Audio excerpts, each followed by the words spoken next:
What's good, guys? LM7 here. Another review. I know, crazy. This time we're going to look at my favorite set of all time, barring none. It is the new Ultimate Collector's Republic Gunship. Been waiting, I don't know, my whole life for this, so been collecting for like 15 years now. So it's long overdue. But here we go. Gigantic set. I don't know if this angle particularly shows it, but when they said it's as big as a small coffee table, they weren't kidding. Anyway, I would lift up this box, but this is actually my second Republic Gunship, because at some point I'm going to customize one into a different color, but that's expensive too. We'll get there, and then I will show it off, hopefully. A couple things about this box. This symbol right here is actually a misprint, so if you happen to have a first edition gunship, maybe keep one, because I can imagine that the second edition gunships will not have the Imperial logo on the top instead of the Republic logo that it should. The set itself is fine, but the box is wrong. Anyway, Ultimate Collector Series, fancy box, the black Lego pieces surrounding it, 18 plus, that's a good rating. The set was actually pretty complicated. 75,309, so technically this set comes before the others in the wave. 3,292 pieces. It comes in at $349.99, so a little on the hefty side price-wise, but it's what you expect for a collector's model. It's definitely worth it. Flip it around back here. The bonus of the box being so big is I don't have to actually lift it to show anything. So, different angle. I don't think this angle is very appealing for it. I prefer slightly face down. But then it shows right here the size, which is, I totally forgot. 13 tall, 27 long, and almost 30 wide. So like I said, this is a gigantic set. And then over here, just the aerial view. That doesn't show anything. That just shows the ramp extending. And then I really like these scenes here, especially this one, where they compare the Lego with the actual movie where it loads the missiles. That's a really cool touch. And those actually spin, but I will get to that in a little minute. So, you get this quite hefty instruction booklet. Takes a good amount of time to build, so either find a place that you can keep this in pieces, because they're 3,300 pieces is nothing to sneeze at, or you're gonna have to do it in one sitting, which I actually didn't for once. Killed me inside, but I couldn't do it. I was too late at night. Anyway, final digital model is actually how I have it currently. I always like how those look. And it is a hefty 533 pages long. So definitely have your own table somewhere to build this monster. Or if you're doing it on the kitchen table, as I usually do. I didn't for this one, but if you do, your family might hate you. For a minute anyway. So let's take a look at the actual gunship here. 2 minifigures, which huge controversy over these minifigures, but you have a commander, clone trooper. Technically, as everyone said, it should be a pilot, but it doesn't matter. He's good enough that I really like how he looks. The yellow's appealing, not super bright like it used to be. I think the helmet's new, the helmet print. It looks fancy. And like most sets, collectors wise, but almost every set in this wave has foot detailing, which is lovely. Standard blaster. They don't have angry come on Gunship, you're too big. They don't have angry clone face anymore. They have a Boba Fett head now, which is nice. I didn't care either way. And then the back is your standard clone trooper printing. And while I'm doing it, the stand for the Gunship has a place for both minifigures, so you don't have to put them anywhere, because it's too big for minifigure scale, which people complained about, but what do you expect with a collector's edition? If you want a scaled one, get the cheaper ones that you could find years ago. And then your other minifigure is Mace Windu. Not a new print, but still looking good. I like that it includes Mace Windu. It could have included anyone. If we want to be technical, it should have probably included Yoda. But I'll take another chance to get a purple lightsaber, because why not? Only one-sided face for both minifigures, but that's expected because Mace doesn't have anything to cover his head. Okay. On to the behemoth itself. So like all gunships, the front cannons can move. Standard. It actually uses the same parts as the other one, but has this nice decorative ring around it to make it look fancier, which is something you can do when you get bigger. You get 2 printed canopy pieces. So these are not stickers, thankfully. But the downside is, well for me, is changing the color. I'm gonna have to use this dark red, which isn't my favorite, but that's okay. But for the first time in a gunship, they acknowledge that the both canopies are different. And I'll move the camera in a minute to show the inside, because there is like seating details and all that fun stuff. Obviously it's not really a playable model, but towards the end I'll show that you can still pick it up and swoosh it around if you really want to. Not recommended, it's pretty hefty. And we have the newly designed bubble cannons, which are a little bit fragile, but they do move. The bubbles are also printed pieces, which is great because that would suck to put those on. 8 bubble pieces in total, 2 different prints. There is quite a few stickers in this set, which isn't the worst. You don't have to put them on. Most of them are really minuscule detailing. You wouldn't notice if you didn't. The only ones that you really would have to put on are probably the Republic symbol there. Maybe this big one here on the wing paneling. Not a huge deal. But you can, oh, you can rip it off, I suppose. But you can open the bubbles and put a minifigure inside if you want to. Isn't recommended, but you can do that.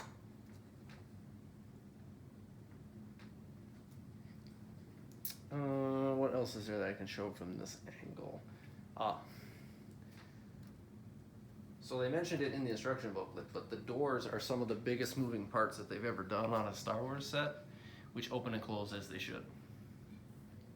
And I'll show that again in closer detail, because there is detailing all over the doors, but they do open and close smoothly.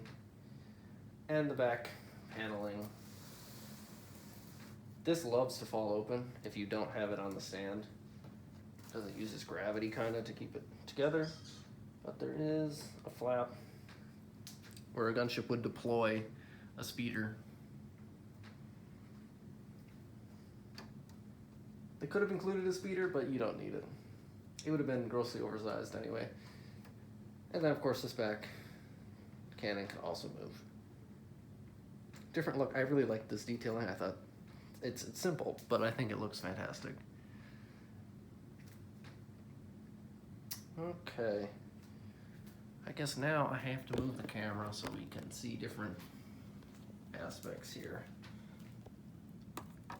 So here is one of the wings. They don't really open anymore. because of the way they're built, but there is detailing inside the bubbles on both sides. These are, like I said, one of the few stickers you probably would have to put on, and they're not even that important. Should you not care. Some of the back detailing. I really like how they did this section here under the wings.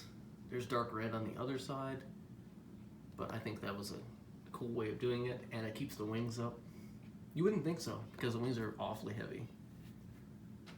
But now we can move over and you can see the door opening, detailing on the door. The doors are pretty tedious to build, especially when you goof and you're one stud off and then you're like, why doesn't the door slide?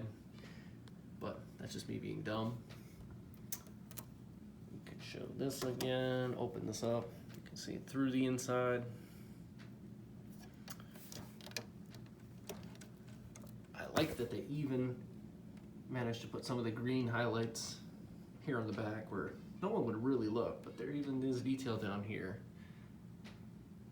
This construction here to get this shape is cool. It's all clips and it just folds up nicely over this cannon.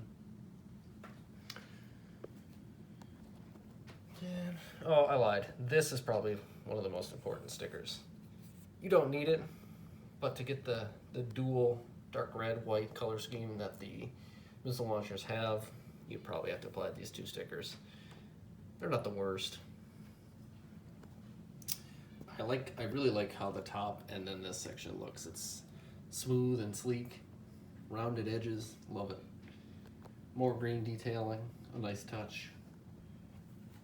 So, one of the last features of this set, they didn't even have to do this. They could have just left it like this.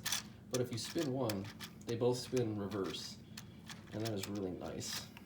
Just as a neat little detail. They did not have to do that. They could have just put it on there, called it good. That was the tedious part to build, because you do 10 rockets total.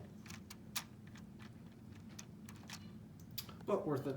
And then they even left this little slot here that they move into when they fire, which is lovely.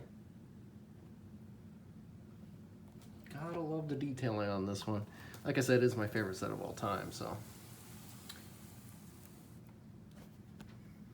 Now if they do something like a Venator or a clone turbo tank, now that I think this one sold pretty well. When I was in line at my Lego store, there's at least 50 people in front of me, and I got there super early.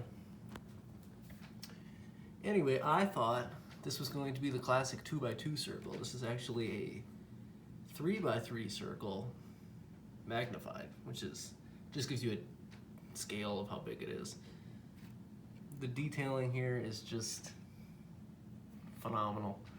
Whoever designed this one did a great job. It says who designed it in the book if you want to read all of that, but I was too excited. See some of the details on the inside. They got the floor decorated with the lights and the dark red. And then they even have, you know, where the troops hold on to the railing stuff. You can see these little missiles here. You have 4 under each wing and 2 on each door. Those are super tedious. Nice effect, but super tedious. Let me get a better look at the front detailing, which is what you want in a collector's set. So like I said, there's also where the troopers would sit and pilot it. Pretty nice detailing there.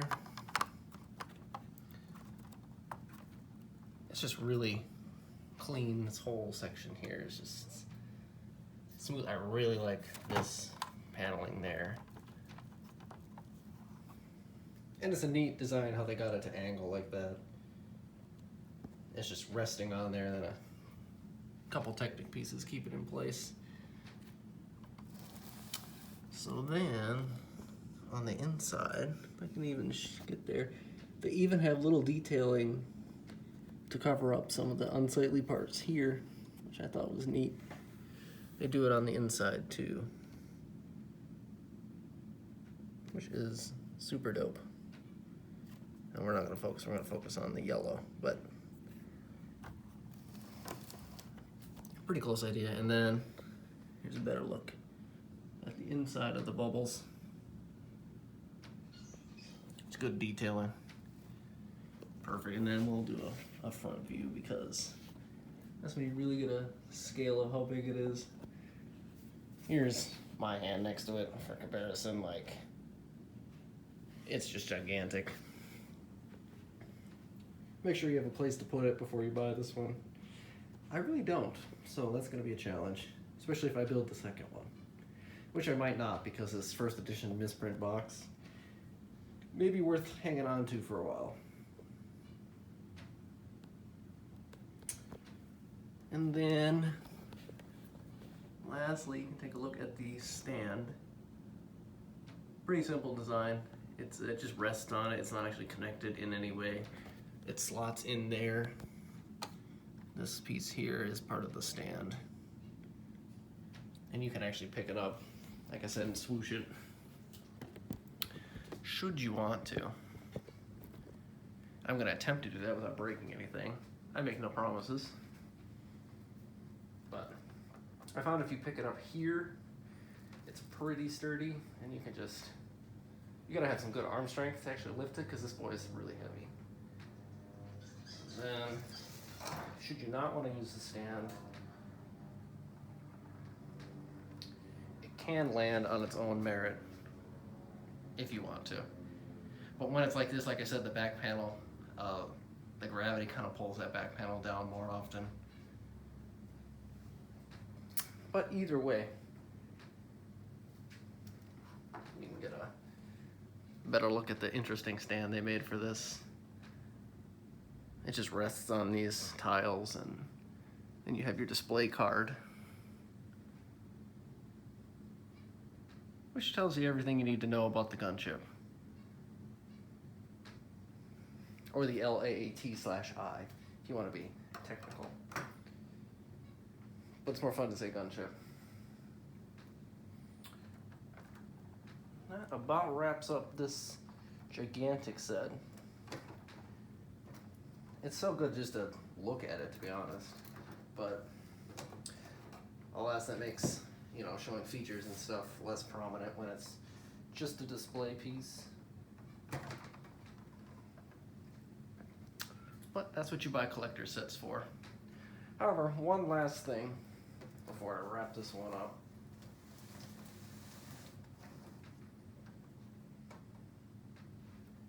Is I did have one easily obtainable to compare it to, just so you guys have a idea of the scale of this one. I have the last Republic Gunship. Missing a couple pieces, but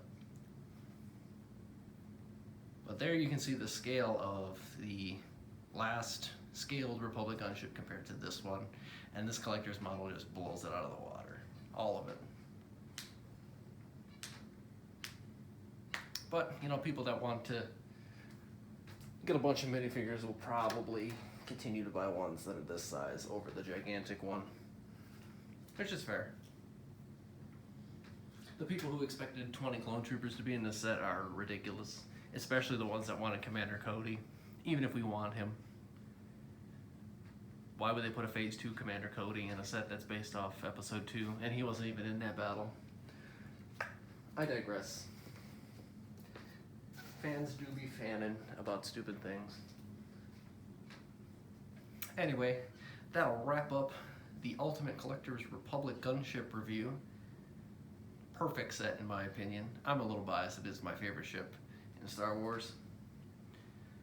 But if you want a good gift for someone, you know, like a big birthday or Christmas present, and they're up to a hard challenge, or you want to help a smaller kid build this with you, this is the set for you, especially if you like the prequels or the Battle of Geonosis, which is my favorite one of all time.